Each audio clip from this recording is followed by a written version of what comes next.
नमस्कार विद्यार्थी मित्रों, जय गुरुदेव। क्या निराश हुआ जाए पाठ को हम आगे बढ़ाते हैं।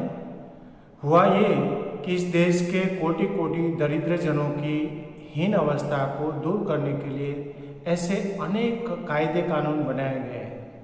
मतलब संविधान है हमारा, और संविधान ने हमें अधिकार दे के रखे हैं और भारत के हर एक नागरिक को, जो दरिद्र है, पीड़ित है, उनकी न्याय व्यवस्था के लिए अलग अलग प्रकार के कायदे कानून हमारे संविधान में बनाए हैं, जो कृषि, उद्योग, वाणिज्य, शिक्षा और स्वास्थ्य की स्थिति को अधिक उन्नत और सुचारू बनाने के लिए के लक्ष्य से प्रेरित है। मतलब हमारा जो कृषि उद्योग है, वाणिज्य व्यवस्था है, शिक्षा और स्वास्थ्य की स्थिति है, इन सबको व्यवस्थित तौर तरीके से आगे बढ़ाने के लिए ये सब बनाए गए कायदे कानून हैं।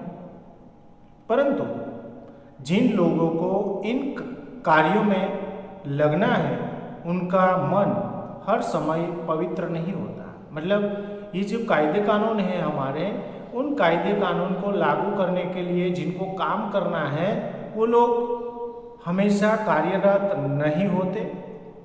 प्रायः वे ही लक्ष्य को भूल जाते हैं और अपनी सुख सुविधा की ओर ज़्यादा ध्यान देने लगते हैं। मतलब जिनकी जिम्मेवारी है हमारा संविधान को लागू करने की, उसके हिसाब से कार्य करवाने की, वही लोग अपना जो कर्तव्य है वो कर्तव्य भूल जाते हैं और अपनी ही सुख सुविधा की ओर ज़्यादा ध्यान देने लगते हैं। व्यक्ति चित्त सब समय आदर्शों द्वारा चालित नहीं होता। मतलब ये अच्छा है, वो अच्छा है, इनको आदर्श कहा जाता है। पर अच्छा तो सब कुछ है, पर उन अच्छाइयों को ही मानकर हम नहीं चल सकते। जो भी बुरा है उसका स्वीकार करना पड़ेगा, जो भी बुरा है उसको दूर करना पड़ेगा, उसको सुधार करना पड़ेगा। जितने बड़े पैमाने पर इन क्षेत्रों में मनुष्य की उन्नति के विधान बनाए गए हैं, उतनी ही मात्रा में लोभ, मोह जैसे विकार भी विस्तृत होते गए। मतलब लेखक का ये मानना है कि जितने बड़े पैमाने पर मनुष्य की उन्नति के लिए ये जो कायदे कानून बनाए गए हैं, उतनी ही बड़ी मात्रा में लोगों के मन में लोभ होता है, मोह होता है। ऐसे विकार जो हैं वो विस्तृत होते जाते हैं। लक्ष्य की बात भूल गए। मतलब हमारा जो लक्ष्य होता है वो लक्ष्य की बात लोग भूल जाते हैं। आदर्शों का मजाक का विषय बनाया गया। मतलब जो भी आदर्श है, ऐसा होना चाहिए, ऐसा होना चाहिए, इनको आजकल लोगों ने मजाक बना दिया गया है और संयम को दकियानुसी मान लिया गया। मतलब जो मान मर्यादा में रहते हैं, संयम यानी नियंत्रण में रहते हैं, ऐसे विचारों को दकियानुसी मतलब फालतू मान लिया गया है। परिणाम जो होना था वो हो रहा है। मतलब समाज में इसका जो बुरा परिणाम होना है वो मिल रहा है। ये कुछ थोड़े से लोगों के बढ़ते हुए लोभ का नतीजा है। मतलब सब लोग ऐसे नहीं होते हैं, पर थोड़े ऐसे लोग भी हैं जिनकी लोभ की वृत्ति से समाज में ये बुराइयां जो हैं पनप रही हैं। परंतु इससे भारतवर्ष के पुराने आदर्श और भी अधिक स्पष्ट रूप से महान और उपयोगी दिखाई देने लगे हैं। मतलब इससे क्या हुआ है, तो हमारा जो भारतवर्ष है, भारतीय संस्कृति है, उसकी जो पुराने आदर्श है, वो आदर्श ज़्यादा सटीक और ज़्यादा स्पष्ट रूप से वर्तमान समय में उपयोगी साबित हो रहे हैं। भारतवर्ष सदा कानून को धर्म के रूप में देखता आ रहा है। मतलब यहाँ पर जो भी कोर्ट कचहरी होती है, वहाँ जो नीति नियम होते हैं वो धर्म के आधार से जुड़े हुए हैं। जैसे कोर्ट में किसी को गवाही देनी है या कोई मुकदमा चलता है, तो सबसे पहला हमारा जो धार्मिक पुस्तक है भगवत गीता, उसकी कसम जो है दिलाई जाती है। फिर भी लोग गलत तो करते ही हैं, कसम खाकर भी सही नहीं बोलते। आज एकाएक कानून और धर्म में अंतर कर दिया गया है। मतलब वर्तमान समय में कानून और धर्म दोनों में अंतर, यानी कि मुटाव आ गया है, दोनों के बीच में दूरी आ गई है। धर्म को धोखा नहीं दिया जा सकता, कानून को दिया जा सकता है। मतलब लोग ये मानते हैं कि धर्म को धोखा नहीं दिया सकता। मतलब जो भी धर्म मानता है कोई भी व्यक्ति, उसको वो धोखा नहीं देता, पर कानून को धोखा दे सकता है। यही कारण है कि लोग धर्म भीरू हैं। मतलब यही कारण से लोग जो हैं धर्म के नाम से डरते हैं। धर्म भीरू का अर्थ होता है धर्म से डरने वाला। वे कानून की त्रुटियों से लाभ उठाने में संकोच नहीं करते। मतलब हमारे जो कानून है उसमें जो भी त्रुटियां हैं, मतलब जो कमियां हैं, उससे वो लोग लाभ उठाते हैं, उसका फायदा लेते हैं।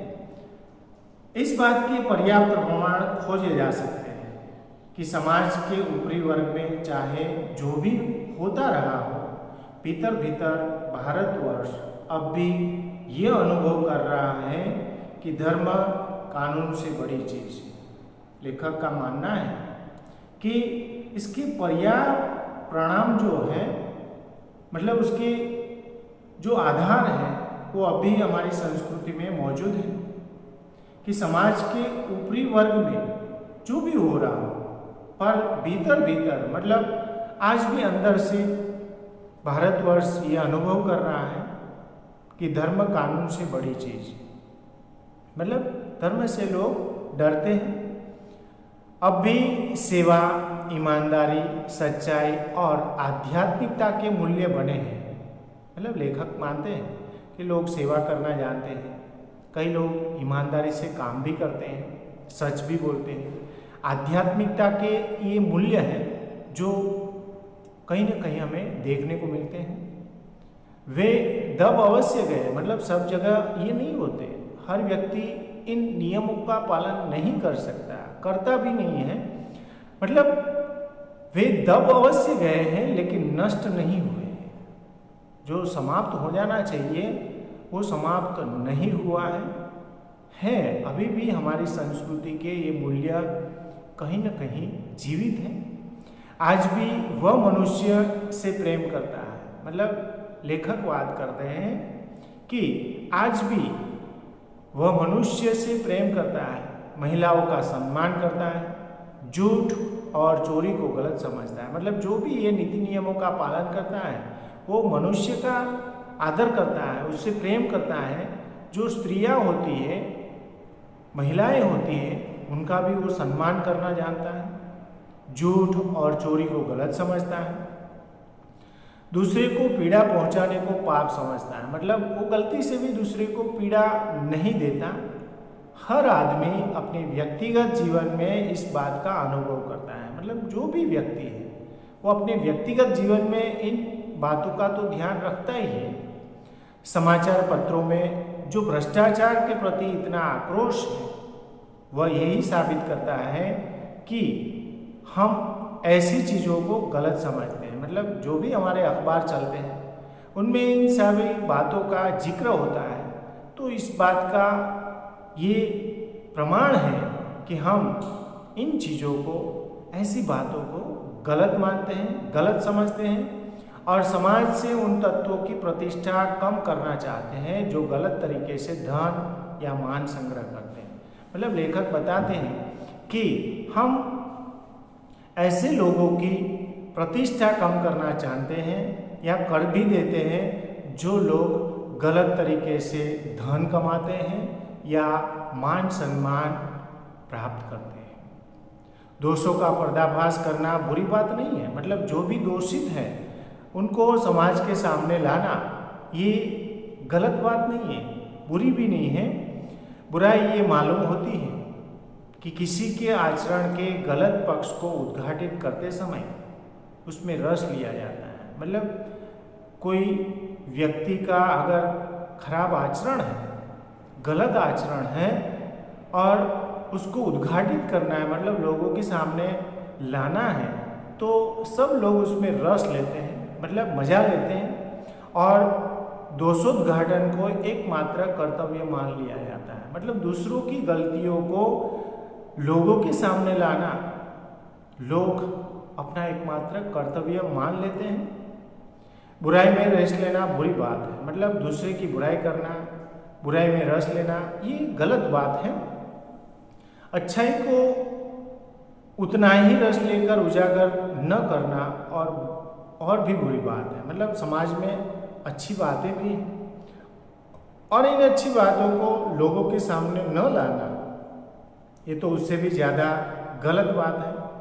सैकड़ों घटनाएं ऐसी घटती हैं जिन्हें उजागर करने से लोग चित्त में अच्छाई के प्रति अच्छी भावना जगती है। मतलब रोज ऐसी बहुत सारी घटनाएं घटित होती हैं जो हम लोगों के सामने लाएंगे तो उसका पॉजिटिव असर जो है, उसका सकारात्मक प्रभाव जो है लोगों के मन पर पड़ेगा, उससे उनको अच्छी बात सीखने को मिलेगी। अब यहाँ पर लेखक जो है अपने जीवन का कुछ अनुभव हमारे साथ शेयर करते हैं। वो कहते हैं कि एक बार रेलवे स्टेशन पर टिकट लेते हुए गलती से मैंने 10 के बजाय 100 रुपये का नोट दिया।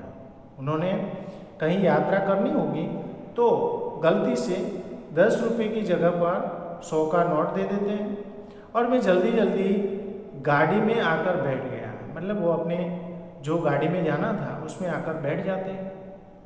थोड़ी देर में टिकट बाबू उन दिनों के सेकंड क्लास के डिब्बे में हर आदमी का चेहरा पहचानता हुआ उपस्थित हुआ। मतलब थोड़ी देर हुई होगी, जो टिकट मास्टर था, जो जिसने टिकट दी थी लेखक को, वो व्यक्ति सेकंड क्लास के डिब्बे में हर एक व्यक्ति का चेहरा देखते देखते लेखक के पास पहुंचता है। उसने मुझे पहचान लिया। मतलब वो टिकट देने वाला टिकट मास्टर लेखक को पहचान लेता है और बड़ी विनम्रता के साथ मेरे हाथ में 90 रुपये रख दिए और बोला ये बहुत गलती हो गई थी। मतलब वो विनम्रतापूर्वक लेखक की माफ़ी मांगता है और कहता है कि उनसे गलती हो गई थी, 90 रुपया देना वो भूल गए थे। आपने भी नहीं देखा, मैंने भी नहीं देखा। मतलब वो लेखक से माफ़ी मांगते हुए कहता है कि पैसे देते वक्त आपने भी नहीं देखा था और मैंने भी नहीं देखा था। उनके चेहरे पर विचित्र संतोष की गरिमा थी। मतलब 90 रुपया उसने लेखक को लौटाया तो एक प्रकार का संतोष जिसे कहा जाता है वो इनके चेहरे पर स्पष्ट दिख रहा था। मैं चकित रह गया। मतलब लेखक जो है आश्चर्यचकित हो जाते हैं। कैसे कहूँ कि दुनिया में सच्चाई और ईमानदारी लुप्त हो गई है। मतलब ऐसा तो नहीं कह सकते, कैसे ईमानदार लोग दुनिया में नहीं हैं, ईमानदारी समाप्त हो गई है। ऐसी अनेक अवांछित घटनाएं भी हुई। मतलब उनके जीवन में ऐसी अवांछित घटनाएं भी घटित हुई हैं, परंतु ये घटना ठगी और वंचना की अनेक घटनाओं से अधिक शक्तिशाली है। लेखक बता रहे हैं कि जो उनके साथ बुरा हुआ है उससे ये बहुत ही अच्छी घटना है और लोगों को इससे कुछ सीखने को मिल सकता है, इसलिए उन्होंने ये बात जो है हमारे साथ शेयर की है। एक बार मैं बस यात्रा कर रहा था। दूसरा प्रसंग है यहाँ पर। लेखक कहीं बस से जा रहे होंगे। मेरे साथ मेरी पत्नी और 3 बच्चे भी थे। बस में कुछ खराबी थी, रुक रुक कर चलती थी। गंतव्य से कोई 5 मील पहले ही एक निर्जन सुनसान स्थान में बस ने जवाब दे दिया। मतलब बस में कोई खराबी हुई होगी तो रुक रुक कर वो चलती थी और जहाँ पर लेखक को जाने का था वहाँ से 5 मील पहले ही निर्जन, मतलब जहाँ लोगों का आना जाना जहाँ पर नहीं हो, ऐसे सुनसान स्थान पे बस जो है बंद हो जाती है। रात के कोई 10 बजे होंगे। मतलब रात का समय था, 10 बजे होंगे। बस में यात्री घबरा गए। मतलब जितने भी मुसाफिर थे वो सब परेशान हो जाते हैं। कंडक्टर ऊपर गया और एक साइकिल लेकर चलता बना। मतलब बस का जो कंडक्टर था बस के ऊपर जाता है और साइकिल रखी होगी और वो लेकर चला गया। लोगों को संदेह हो गया कि हमें धोखा दिया जा रहा है। मतलब लोगों को ऐसा लगता है कि उनके साथ कुछ गलत हो रहा है, उनको धोखा दिया जा रहा है। बस में बैठे लोगों ने तरह तरह की बातें शुरू कर दी। मतलब जितने भी लोग बस में बैठे थे उन लोगों ने अलग अलग प्रकार की बातें बोलना शुरू कर दी। किसी ने कहा यहाँ डकैती होती है, मतलब कोई ऐसा बोलने लगा कि यहाँ पर लूटपाट होती है। 2 दिन पहले इसी तरह एक बस को लूट लिया गया था। मतलब वो बताता है कि 2 दिन पहले ही इसी तरह से एक बस को यहाँ पर लूट लिया गया था। परिवार सहित अकेला मैं ही था। लेखक बता रहे हैं कि बाकी तो सब पुरुष होंगे, पर पूरे परिवार के साथ वो अकेले ही ऐसे थे जो बस में यात्रा कर रहे थे। बच्चे पानी पानी चिल्ला रहे थे। मतलब लेखक के बच्चे को प्यास लगी होगी, पानी पानी वो चिल्ला रहे थे। पानी का कहीं ठिकाना न था, मतलब आजू बाजू में कहीं पानी भी नहीं था। ऊपर से आदमियों का डर समा गया था। मतलब ऊपर से जो मुसाफिर थे उनको घबराहट सी हो रही थी, वो डर गए थे। कुछ नौजवानों ने ड्राइवर को पकड़कर मार पीटने का हिसाब बनाया। मतलब मुसाफिर जो थे नौजवान, उन्होंने ड्राइवर को पकड़ लिया और मारने का इरादा बनाया। ड्राइवर के चेहरे पर हवाइयाँ उड़ने लगी। मतलब वो घबरा गया था, डर गया था। लोगों ने उसे पकड़ लिया। मतलब बस के जो यात्री थे उन सब ने ड्राइवर को पकड़ लिया। वो बड़े कातर ढंग से मेरी ओर देखने लगा और बोला, हम लोग बस का कोई उपाय कर रहे हैं, बचाइए, लोग मारेंगे। मतलब ड्राइवर जो है वो ड्राइवर लेखक की ओर देखता है और विनती करता है कि हम बस की कुछ व्यवस्था कर रहे हैं, आप लोग इनसे मुझे बचाइए वरना ये लोग मुझे मारेंगे। डर तो मेरे मन में भी था। मतलब लेखक भी घबरा गए थे, पर उसकी कातर मुद्रा देखकर मैंने यात्रियों को समझाया कि मारना ठीक नहीं है। मतलब वो घबरा सा गया था, इसलिए लेखक जो है यात्रियों को समझाते हैं कि भाई इसको मारना उचित नहीं, ठीक नहीं। परंतु यात्री इतने घबरा गए कि वे मेरी बात सुनने को तैयार नहीं। मतलब जो भी मुसाफिर थे वो डरे हुए थे, घबराए हुए थे कि लेखक की बात सुनना वो नहीं चाहते थे। कहने लगे, इसकी बातों में मत आइए, धोखा दे रहा है। मतलब तुम इस पर भरोसा मत करो, ये हमें धोखा दे रहा है। कंडक्टर को पहले ही डाकुओं के यहाँ भेज दिया है। मतलब यात्री जो हैं वो लेखक को कहते हैं कि इसने कंडक्टर को तो पहले ही डाकू के यहाँ बुलाने के लिए भेज दिया है। मैं भी बहुत भयभीत था। मतलब लेखक भी घबराए हुए थे, पर ड्राइवर को किसी तरह मारपीट से बचाया। मतलब वो बीच में पड़ते हैं, ड्राइवर को मारपीट से बचाते हैं। 1.5-2 घंटे बीत गए। मतलब ऐसे ही समय 1.5-2 घंटे का बीत गया था। मेरे बच्चे भोजन और पानी के लिए व्याकुल थे। मतलब परेशान थे लेखक के बच्चे। भूख भी लगी होगी, प्यास भी लगी होगी। मेरी और मेरी पत्नी की हालत बुरी थी। मतलब पति पत्नी दोनों भी परेशान थे। लोगों ने ड्राइवर को मारा तो नहीं, पर उसे बस से उतार कर एक जगह घेर कर रखा। मतलब लेखक के कहने पर लोगों ने ड्राइवर को मारा तो नहीं, पर उसको घेर कर रखते कहीं वो भाग न जाए। कोई भी दुर्घटना होती है तो पहले ड्राइवर को समाप्त कर देना उन्हें उचित जान पड़ा। मतलब जैसे कोई समस्या होती है तो वो लोग सबसे पहले ड्राइवर को मार देंगे, ये उनका जो है उनकी सोच थी। ये गिड़गिड़ाने का कोई विशेष असर नहीं पड़ा। मतलब वो जो माफ़ी मांगता है, गिड़गिड़ाता है, उसका विशेष कोई असर यात्रियों पर पड़ता नहीं। इसी समय क्या देखता हूँ कि एक खाली बस चली आ रही है। मतलब लेखक देखते हैं उसी समय एक खाली बस जो है उनके सामने आती दिख रही है, और उस समय पर हमारा बस कंडक्टर भी बैठा हुआ है। मतलब उस बस में लेखक जिस बस से यात्रा कर रहे थे उस बस का कंडक्टर भी उसी में था।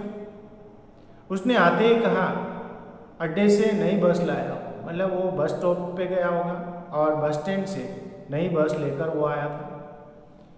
इस पर बैठिए, मतलब इस बस में आप आ जाइए। वह बस चलाने लायक नहीं है। मतलब जिस बस से लेखक यात्रा कर रहे थे वो बस चलने लायक नहीं है। फिर मेरे पास एक लोटे में पानी और थोड़ा दूध लेकर आया और बोला, पंडित जी, बच्चों का रोना मुझसे देखा नहीं गया। वही दूध मिल गया, थोड़ा लेता आया। मतलब कंडक्टर जो है लेखक के पास जाता है और कहता है कि पंडित जी, आपके बच्चे रो रहे थे तो मुझसे देखा नहीं गया, और बस स्टॉप पे ही दूध मिलता होगा आजू बाजू में, वहीं से वो लेकर आता है। यात्रियों में फिर जान आई। मतलब जो यात्री अभी तक घबराए हुए थे वो उनका डर जो है समाप्त हुआ। सब ने उसे धन्यवाद दिया। मतलब सब लोग कंडक्टर को धन्यवाद देते हैं। ड्राइवर से माफ़ी मांगी और 12 बजे से पहले ही सब लोग बस अड्डे पे पहुंच गए। मतलब ड्राइवर की भी माफ़ी मांगते हैं लोग कि भाई हमसे गलती हो गई, हमने आप पर भरोसा नहीं किया, ऐसे ऐसे सब माफ़ी मांगते हैं। और 12 बजे से पहले वो लोग बस स्टैंड पे पहुंच जाते हैं। यहाँ पर हम इस पाठ को बाकी रखते हैं। बाकी का भाग जो है अगले पीरियड में देखेंगे। तब तक के लिए धन्यवाद। जय गुरुदेव।